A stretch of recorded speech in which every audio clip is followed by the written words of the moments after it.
What if the heartbreak wasn't meant to destroy you, but to rebuild you into the woman Allah chose you to be? Have you ever felt like life shattered you beyond repair? Like every piece of your heart was scattered on the floor and no one even noticed? But listen carefully. Wait, don't scroll. Sometimes Allah breaks you, not to punish you, but to prepare you. Because the woman who will carry divine purpose must first carry divine pain. You prayed for peace, but instead, your world fell apart. You begged for love, but what you got was loneliness. And in the middle of the silence, you asked, "Why me, Allah? Why did He take them away? Why did He allow the betrayal, the abuse, the disappointment?" But maybe, just maybe, it wasn't a punishment. Maybe it was a process of transformation from a woman of wounds to a woman of wisdom. Section 1. The breaking is not cruelty, it's divine surgery.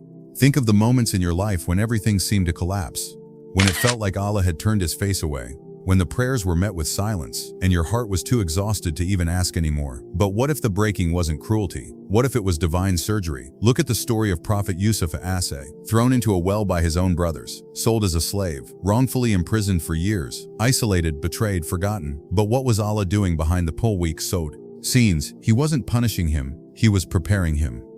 Molding a boy into a leader, turning a prisoner into a king.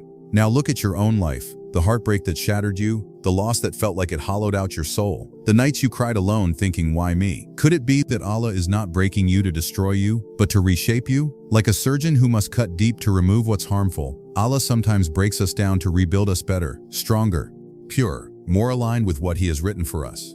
Even Maryam a.s., a woman chosen above all others, felt so overwhelmed that she wished for death. But in that very moment of agony, she was giving birth to a miracle. She was not abandoned, she was chosen. So maybe this breaking is not your ending, it's your becoming. And the pain that feels unbearable now might just be the soil in which your divine assignment is being planted.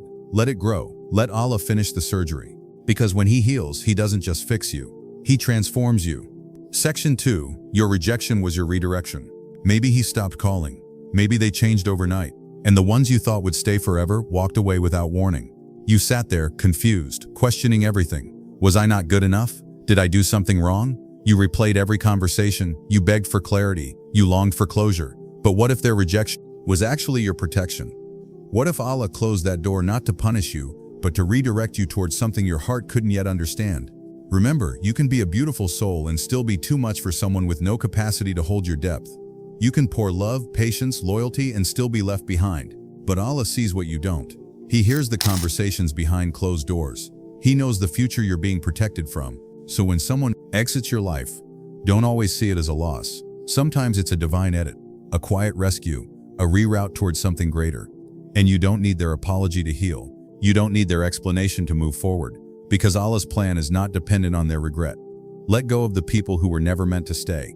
Let go of the weight of unfinished conversations, because what Allah has written for you will never leave you confused. Sometimes the heartbreak was the blessing. Sometimes the goodbye was the miracle. So stop chasing closure. Start trusting the author of your story, because when Allah removes someone, it's not rejection, it's redirection, and it always leads to something better, even if you don't see it yet. Section 3. He's breaking the old you to awaken the real you. Who were you before the heartbreak, before the betrayal, the silence, the sleepless nights? Were you someone who said yes just to avoid being abandoned? Someone who stayed quiet to keep the peace, even when it cost you your own? Maybe you were the girl who tolerated too much, just to feel loved, just to feel enough.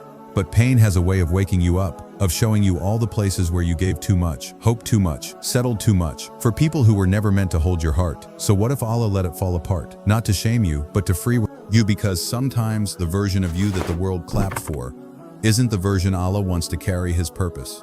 When Allah loves you, He won't let you stay hidden behind fake peace and silent suffering. He'll break the illusions, He'll end the cycles, He'll interrupt your patterns, even if it hurts. That pain you're in, it's not punishment, it's purification. Because when Allah wants to upgrade your soul, He'll shake your comfort. He'll remove what no longer serves your growth. He'll pull you out of the version of you that was surviving so you can become the woman who's finally living. You're not being buried, you're being planted. And yes, it feels dark. Yes, it feels lonely. But that's what it feels like underground, right before something beautiful blooms. So don't mourn the old you. She had to break so the real you could rise. Section 4. The strongest women are those who bowed in the dark.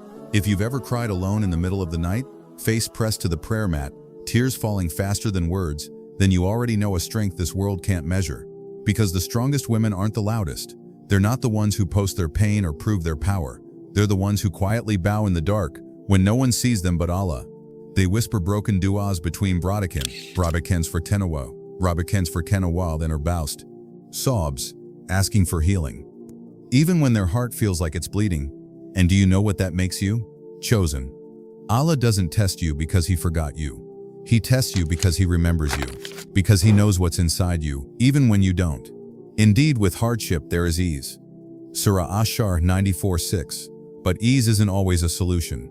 It's not always a miracle that makes the pain disappear. Sometimes ease is the strength to stand up again, to speak your truth without shaking, to look in the mirror and say, I'm not who I was, and that's a blessing. Sometimes ease is clarity, the realization that you don't need their validation, you don't need their approval, you don't need what shattered you, you need what built you, what anchored you in sujood, what held you through every silent breakdown, Allah. So if you're in that dark place now, if your heart feels heavy and your soul feels tired, keep bowing, keep whispering, because the woman who keeps turning to Allah in secret will be raised by Him in ways the world can't imagine. You're not forgotten, you're fortified. Section 5. Pain with purpose is not a curse, it's a calling. You didn't survive all this to stay silent. Your story, your scars, they were never meaningless. Allah breaks the woman He wants to use, because He knows that the broken vessel once healed by Him can carry the light of others too. Your pain is your passport to someone else's healing. So when you speak, another woman won't feel alone. When you rise, someone else will believe they can too. This is how purpose is born. So no, this wasn't random. This wasn't just life being cruel. This was divine orchestration. Allah broke the version of you that wasn't meant to survive, so He could rebuild the version of you that will thrive. Stay in sujood. Keep whispering even if your voice shakes, because you are not forgotten, you are becoming. If this message touched your heart, share it with a sister who's silently struggling. Let her know Allah sees her too.